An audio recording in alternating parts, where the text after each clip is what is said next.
Welcome to the second part of our lecture on integration by parts, or IBP. So last time, we already talked about the IBP formula and the guide in choosing U, which we call LIATE. So if you haven't seen the first video, please watch it first. So in this video, we will have more examples of IBP and LIATE. Tip, maganda kung ma-memorize nyo yung LIATE or at least write it down in a notebook para madali yung matandaan. Let's begin! So, in the second example, parang kamukha lang ng first Ano ba yung first? X e to the x. Ngayon, x squared naman. Okay. Iba naman. Yan. So, let's see. X squared e to the x dx. So, how do we use LIATE para matukoy natin ano yung magandang choice for U? Then, remember, LIATE is logarithmic, inverse trigonometric, algebraic, trig, tsaka exponential. So, in our next example, we first identify the types of functions that we have in our product. So, in this case, we have x squared, which is what type? It is algebraic. Okay? Parang x lang yan. Then, exponential is exponential, of course. So, A versus E. Algebraic versus exponential. Mas mataas ang algebraic. Therefore, dapat yung U natin equals x squared. So, we let U equals x squared. And then, the rest will be dv. So, e to the x dx will be dv. And then, do your thing. Ano yung thing na yun? Differentiate U, integrate dv. Huwag baligtarin. Okay? So, differentiate. Anong derivative ng x squared? 2x dx. Okay. Integral ng e to the x. Wala nang magkakamali dito. It is e to the x as well. Okay. And now, we proceed with the IBP formula. Do you remember? So, integral ng u dv is uv, so copy, minus, integral of v du, right? Okay. So, notice na dahil meron tayong 2x e to the x, yung constant na 2 will go out of the integral. So, you can write it like this. And then, we just need to solve for integral ng x e to the x dx. But wait, isn't this familiar? Yes, it's actually our first example, no? So, but if you forgot about that already, don't worry, we can always solve it again para sa inyo, no? So, this is from example 1. So, kung kunwari, ito talaga yung problem na encounter nyo, then that means na paano nyo sa-solve yung next integral na red. Then, you will use IBP, no? Because you have here algebraic, yung x, and exponential, no? So, therefore, yung bagong u natin for this one will be x naman, no? And then dv is e to the x dx. So, dahil bago na to, no? It's different from the first one. Then, palitan nyo lang ng kaunti yung pangalan ng variables. So, instead of u and v, we'll use u bar and v bar. Okay? Yan. So, u bar ay x, v bar ay, dv bar ay e to the x dx. And then, you just do your thing. Yun yung ginawa natin actually ng first video, no? So, by IBP of the red one, you will have, So, by the way, itong part na to is already done. So, you can just copy that, right? Copy nyo yan. Hanggang doon sa minus 2. And then, for this one, di ba, dalawa yung magiging terms nito. Kasi magiging u bar, v bar, minus integral of v bar, du bar, no? So, kaya may abang tayo dito na parenthesis. Kasi yung 2, i-multiply nyo to sum. Okay? So, ano yung sum na yun? It is, by IBP, it's u bar, v bar. So, x e to the x. And then, minus. Okay? So, take care of your signs. Now, minus integral of v du. Ayan. So, notice na finally, e to the x na lang siya. Do you see the pattern? We started with x squared, and then nung nag-IDP tayo for the first time, we get x. And then for the second time, wala na yung x, no? So e to the x na lang yung natira. So that's a good sign, no? So that's one thing you can look for kapag nagmo-multiple applications tayo ng IDP. Okay? So what you see here, you will now have okay na yung dalawang terms na to. You just need to solve what this integral is, which is easy. No, it's just e to the x. Okay, so therefore, copy and then write e to the x here and then plus c. So don't forget yung plus c sa pinakadulo because this is an indefinite integral. Okay, and this is now your final answer. Okay. If you want, pwede namang i-distribute yung -2, pero okay na rin na ganito na lang kasi baka magkamali pa kayo sa sign. So, tama rin naman to. Yan. So, that is our example 2. Let's go to the next example. So, sabi ko nga, start ng video, it's good kung memorize niyo na yung Liate by now. No? So, first, anong pwede natin gawin? Remember yung IDP, saan ulit siya maganda? Maganda siya sa mga products, no? So, kung may product ka like this, para magamit natin yung Liate, identify niyo muna yung types of functions na nasa product. So, here, we have x. So, it's algebraic. And then, versus, sino to? Tan inverse is inverse trigonometric. So, sino yung mas mataas in the Liate? So, syempre, Liate. I versus A, mas mataas ang I. So, therefore, panalo ang tan inverse x. Siya ang magiging U. So, therefore, ang dv natin ay yung matitira, which is x dx. Okay? Alright. So, differentiate U, tas integrate dv. No? So, anong derivative ng U? Ng tan inverse x. So, that will be du equals, do you remember? It is 1 over 1 plus x squared dx. And then, syempre, ito, madali lang, no? Integral ng x dx is x squared over 2. So, kung naalala nyo, hindi na kailangang magsulat nga pala dito ng plus k. No? Naalala nyo? Okay.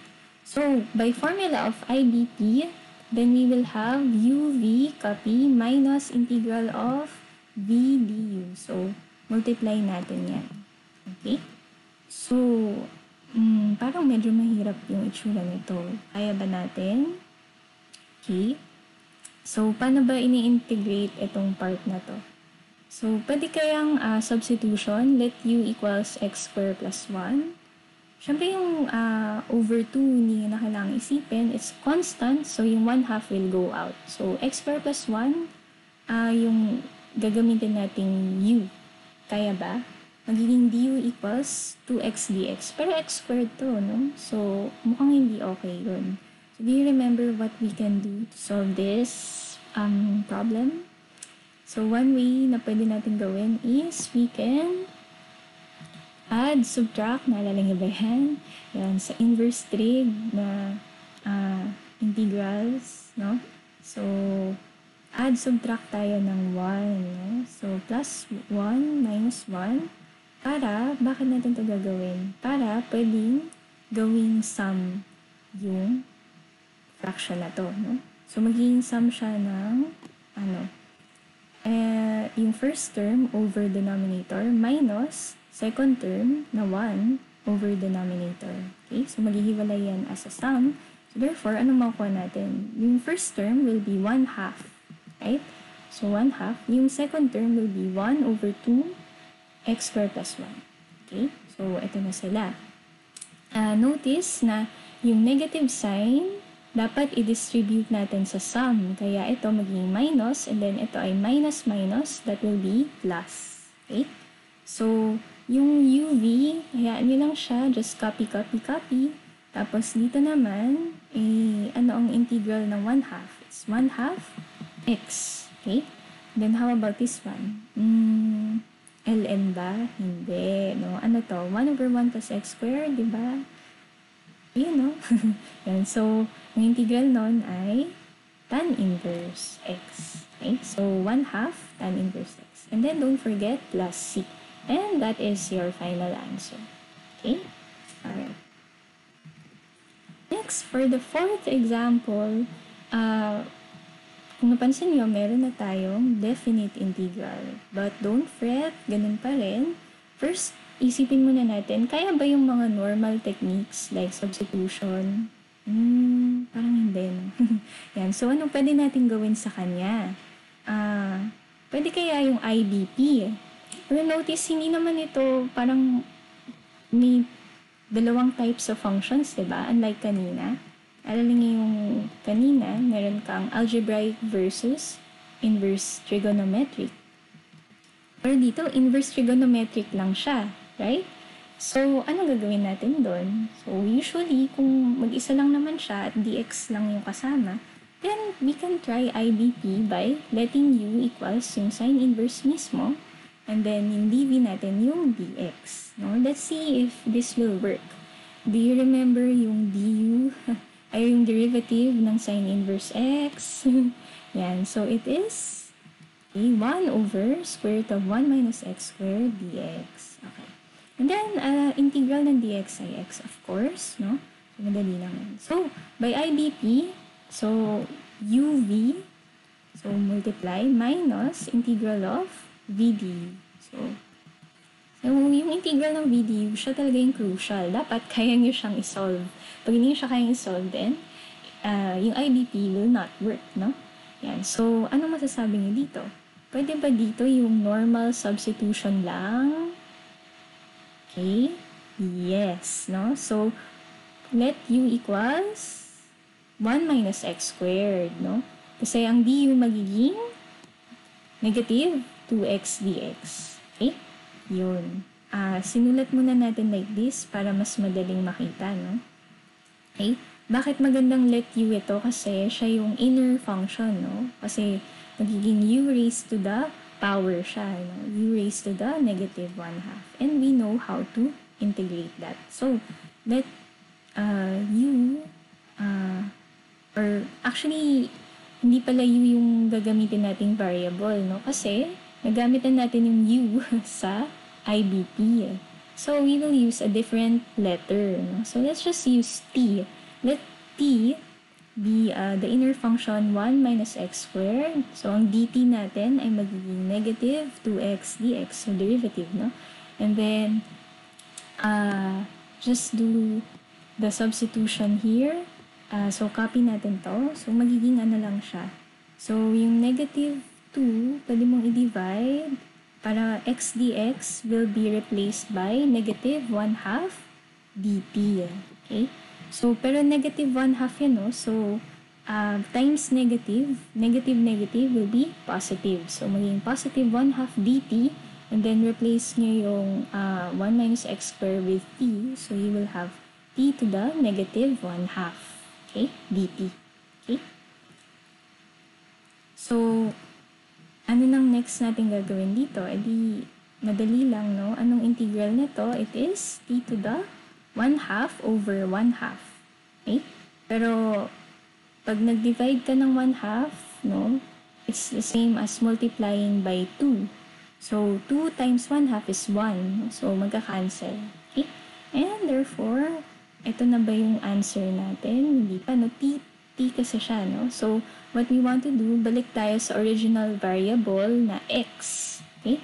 So, ang t natin, di ba, is square root of 1 minus x squared. So, yung t natin ay 1 minus x squared pala. So, square root of t is this one, no? Square root of 1 minus x squared.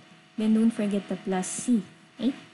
Yan. Pero, hindi pa tayo tapos. Bakit? Kasi, ang given sa atin ay isang definite integral. So, after you get the general antiderivative here, anong next step natin? We will evaluate from 0 to 1/2 to get the final answer. Okay? So, yun lang yung wag yung kakalimutan. Okay?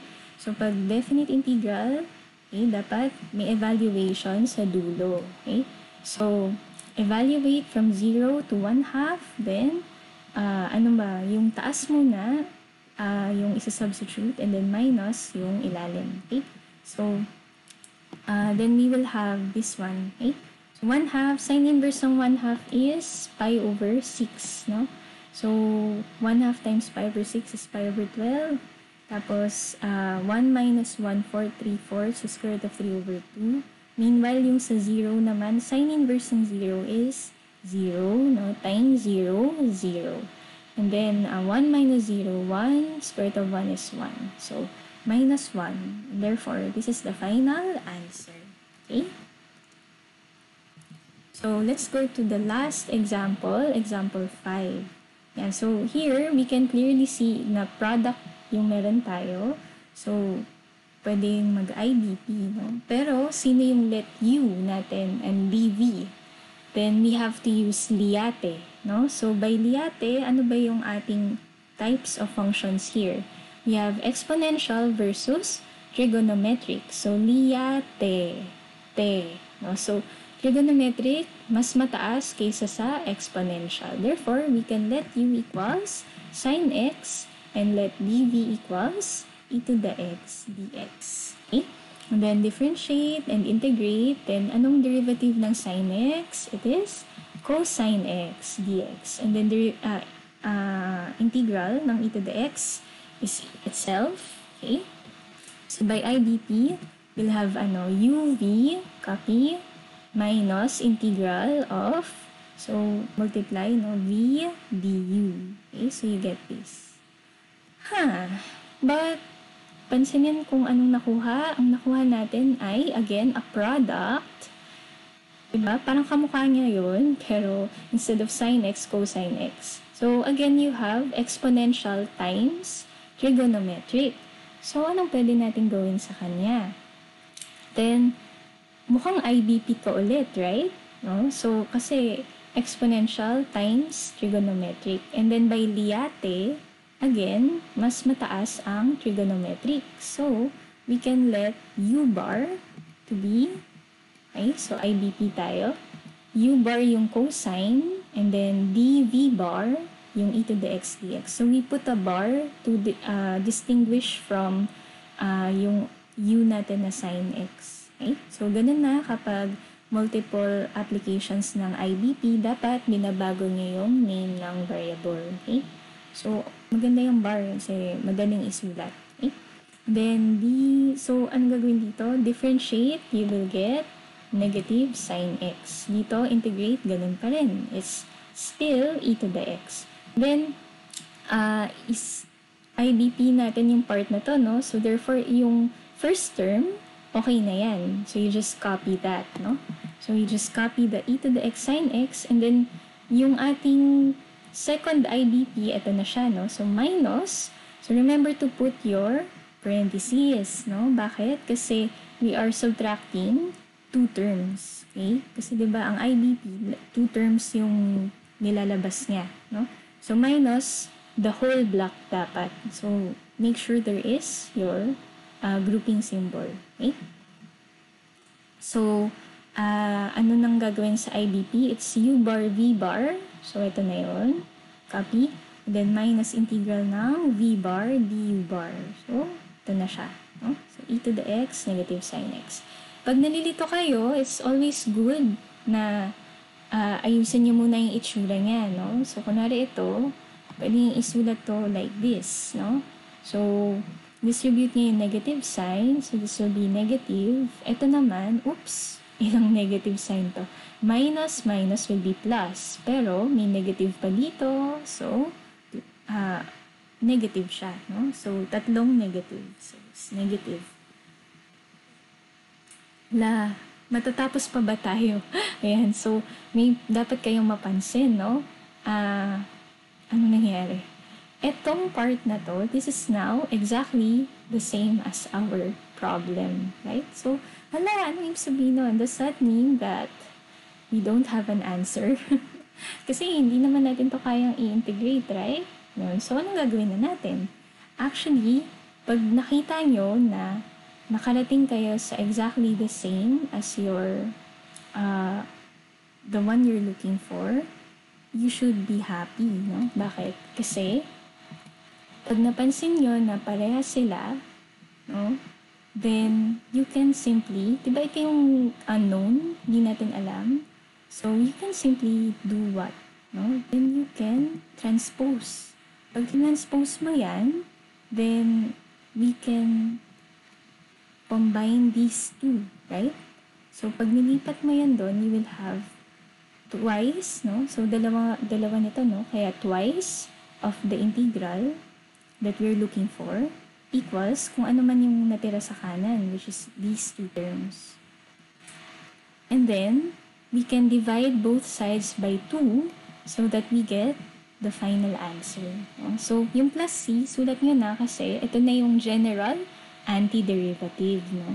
And also, hindi nyo na kailangang i-divide by 1/2 yung c kasi, diba, c sa constant naman, so c over 2 is also constant. So, okay lang na c na lang siya. And that is now your final answer. So, tandaan niyo lang, yung transpose na technique na to, usually, okay siya pag meron kang exponential times times trigonometric. So, dun siya usually na lumalabas, no? Yun. And that's the final example for this lesson. Here are some exercises that you can try by yourself. And I hope you enjoy this video. Stay safe and stay healthy. Bye!